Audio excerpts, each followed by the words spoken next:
여기 네. 앞에 있는 게 뭔지 아시나요?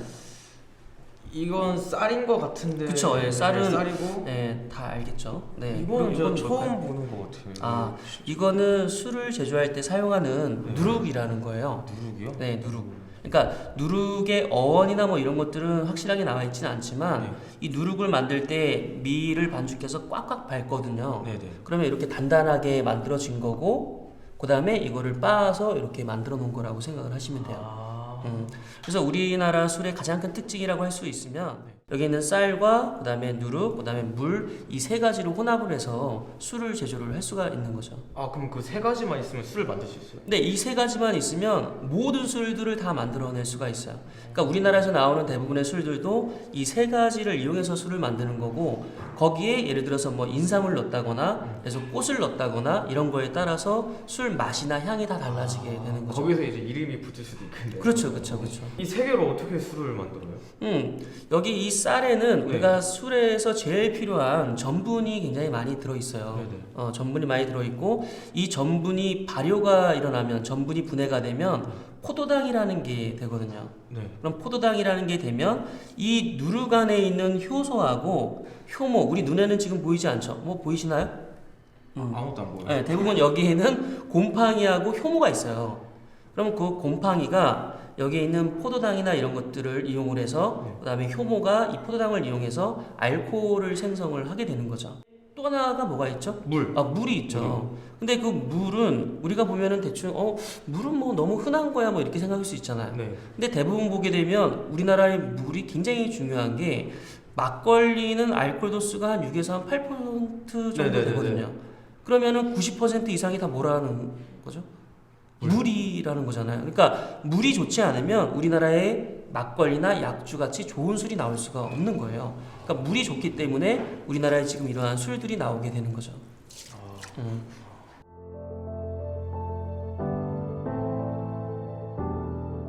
역시 여기 앞에 있는 술들 보면 색이 어때요? 빨갛고 하얗고. 네. 가장 일반적인 막걸리나 이런 것들이 이렇게 하얗게 나오는 네. 막걸리들이고, 대부분 우리나라의 술들을 제조하는 과정을 쭉 한번 보면, 네. 우리가 이제 그 쌀을 뭐 고두밥을 찌고 그다음에 누룩과 물을 혼합을 하게 되면 누룩에 있는 이제 미생물들에 의해서 이제 당이 생성되고, 그 당을 그러니까 효모라는 미생물이 당을 이제 알코올로 만들어서 이제 술이 만들어지게 되는 거죠. 그래서 이제 시간이 지나게 되면 술이 다 만들어질 거 아니에요. 그럼 다 만들어지게 되면 처음에는 막 발효가 일어나다가 다 익으면 이제 팍 퍼지고, 맨 위에 이제 맑은 술이나 이런 것들이 뜨게 되는 거죠. 네네. 그 술을 그대로 해서 걸러버리면 술 색깔이 이렇게 좀 탁하게 나오겠죠. 그 위에 있는 것들. 그리고 거기에다가 이제 물을 혼합하거나 하게 되면은 이제 막걸리가 되는 거예요. 그리고 거른 술을 그대로 해서 침전을 시키면 맨 아래에 이제 침전물이 이제 아래로 가라앉고 위에 이제 맑은 술이 뜨겠죠. 그 맑은 술만을 떠낸 게 약주, 청주가 되는 거고, 그 다음에 이제 그 술을 그다음 중류기에다가 놓고 중류를 하게 되면 이제 이게 중류주가 되게 되는 거죠. 그래서 우리나라 술은 크게 발효주, 그 다음에 중류주 이렇게 나눠지게 되는 거죠. 근데 막걸리는 왜 막걸리예요?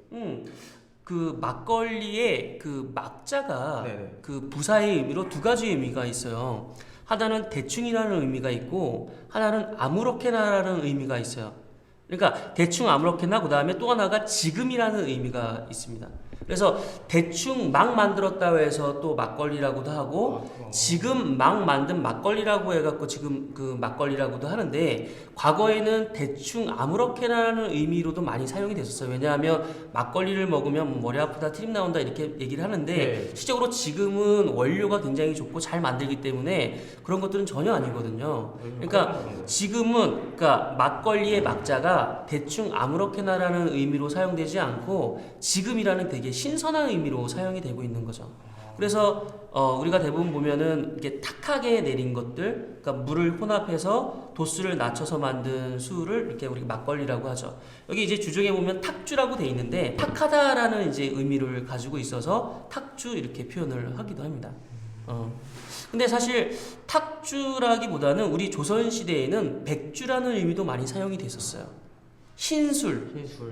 사실 이 술들 보면은 하얗잖아요. 네. 그러니까 막걸리가 사실은 하얀 술이고 흰 술인데 탁주라는 건 탁한 술의 의미고 또 백주라는 건 흰 술의 의미잖아요. 그래서 사실은 우리가 막걸리를 부를 때 탁주라는 것보다는 막걸리로 부르거나 아니면 흰술이라는 의미 백주로 불러주는 게 사실은 좋긴 좋죠. 그런데 여기에 있는 거는 좀 이렇게 하얀데 네.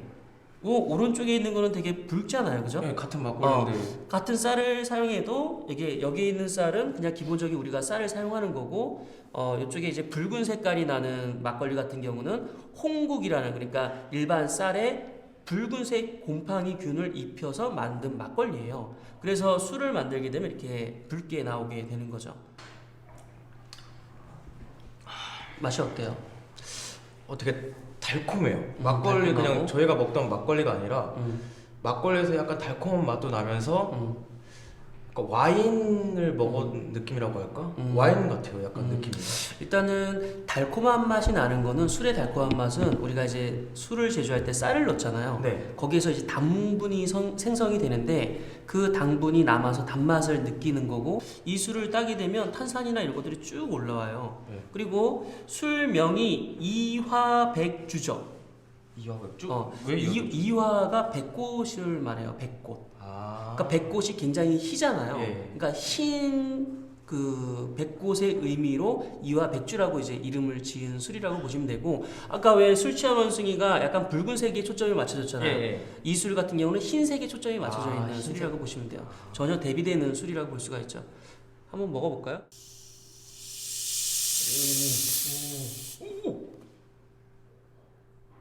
한번 들어보실래요 소리? 예. 어때요? 오, 진짜 완전 탄산 콜라 따는 소리 나는데요? 그렇죠. 네. 계속해서 지금 탄산이 나오고 있으니까 신기하다. 일단은 표면을 지금 한번 봐보시면 지금 계속 술이 끓어오르는 모습도 보이죠. 예. 네네. 그래서 향도 한번 맡아보시고 아까 거하고는 전혀 다른 또 향이. 예, 이거는 좀 막걸리 냄새. 기본 이제 가장 기본적인 막걸리에 해당된다고 보시면 돼요. 여기 이제 라벨이나 이런 데도 순탁주 이렇게 써 있는 것처럼 가장 쌀과 물, 누룩만 가지고 만든 막걸리라고 보시면 됩니다. 네.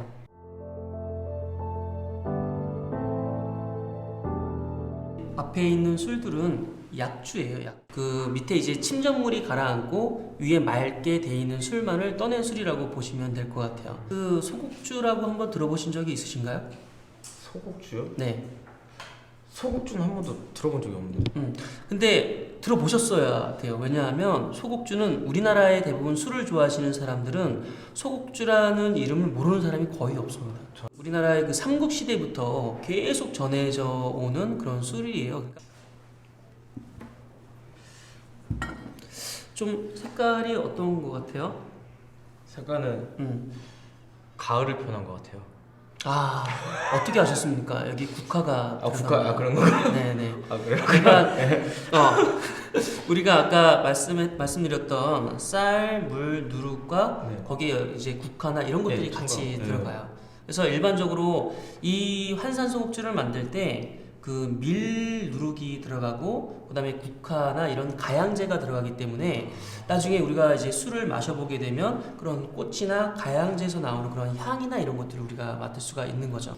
이 술을 기본적으로 만들 때 발효 기간이 좀 길어요. 그러다 보니까 완전히 익은 듯한 그런 맛과 향이나 이런 것들을 갖고 있을 거예요. 그래서 예를 들어서 잘 익었을 때 완전히 잘 익었을 때 나는 그런 홍시향 같은 것들, 열대과일 향 같은 것들이 이제 올라오게 되는 거죠.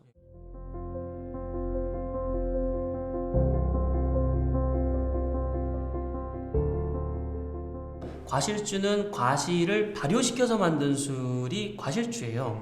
그러니까 예를 들어서 우리나라 같은 경우는 포도, 머루, 감, 애플, 사과 이런 것들을 이용해서 술을 제조하는데 곡물로 만드는 술하고는 전혀 달라요. 그 이전에 먹었던 술과는 전혀 다른 술들. 그렇죠, 그렇죠. 이건 이제 과일이 주 원료가 되는 거고, 그래서 예를 들어 포도를 예를 들어서 이제 이야기를 하면 포도에 보게 되면 포도의 색깔이 있죠. 네네네. 그리고 그 안에 포도의 향도 있고, 그다음에 맛도 있고, 그다음에 수분도 있으니까 포도 알갱이 하나가 곧 술을 만들 수 있는 모든 걸 갖추고 있다고 생각을 하면 돼요.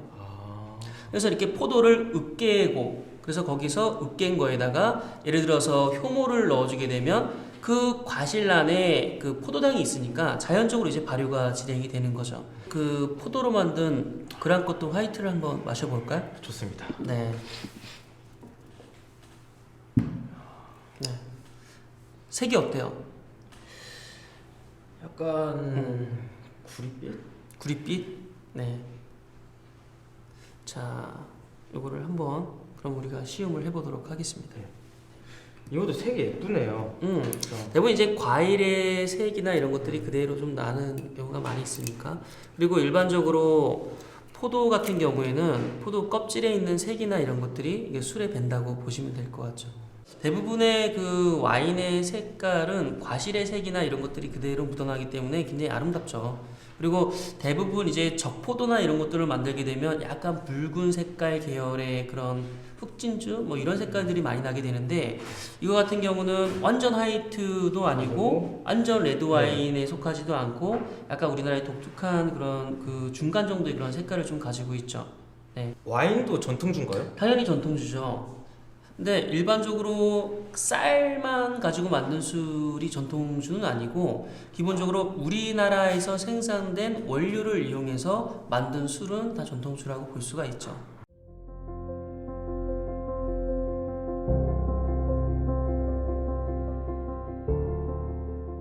윤식이 저희가 지금까지 마신 술은 발효주였고 발효주. 지금 이제 우리가 맛보려고 하는 술들은 중류주예요. 증류주요? 중류주. 증류주. 네네네. 발효주하고 중류주하고 뭐가 틀려요? 일단 발효라는 거는 네. 반드시 거기에 미생물이 관여를 해야 돼요. 그래서 미생물에 의해서 생성된 어떠한 물질이 인체에게 이로우면 발효고 해로우면 부패가 되는 거예요. 그럼 물이 왜 우리가 100도씨에 끓는다고 하잖아요. 예. 근데 순수한 에탄올은 78도 정도에서 끓거든요. 그러니까 끓이게 되면 온도가 올라가면서 끓는 점이 낮은 물질부터 먼저 나올 거 아니에요. 네네네. 그러니까 그렇게 비점이 낮은 물질부터 받아내서 만든 술이 바로 중류주에 해당이 되는 거죠. 그러니까 발효주가 알코올 도수가 높을 것 같아요? 중류주가 도수가 높을 것 같아요? 찍으면 되는데 둘 중에 하나. 증류주요. 그쵸? 지금 왜냐하면 증류주하고 있으니까. 중류주 같은 경우는 우리가 중류를 해서 순수한 알코올을 많이 뽑아내는 조작이기 때문에 발효주보다는 훨씬 더 도수가 높죠. 그러니까 대부분 여기 있는 술들의 알코올 도수가 20도가 다 넘어가는 그러니까 최대 알코올 도수가 40% 정도 나오는 중류주도 있어요. 여기 앞에 있는 술들이 우리나라에서도 가장 유명한 중류주들이 여기 좀 모여 있는 거예요. 일단 대표적으로 여기 있는 것들을 보게 되면 이거는 이제 금산 인삼주예요. 그러면 인삼이 여기 이제 통으로 지금 들어가 있는 모습이 보이죠.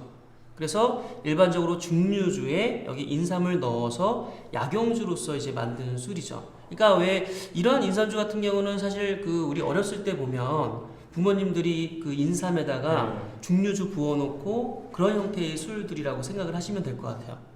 그리고 그 유명한 그 이강주. 네. 이강주라는 말 혹시 드셔보셨나요? 전 못 들어봤어요. 그러니까 우리나라에 그 3대 명주라고 하는 술들이 있어요. 중력고, 그 다음에 가목로. 여기 있는 게 이제 가목로라는 술인데, 가목로가 있고, 그 다음에 여기 있는 이강고. 그래서 이 세 개를 우리나라의 3대 명주라고 칭해요.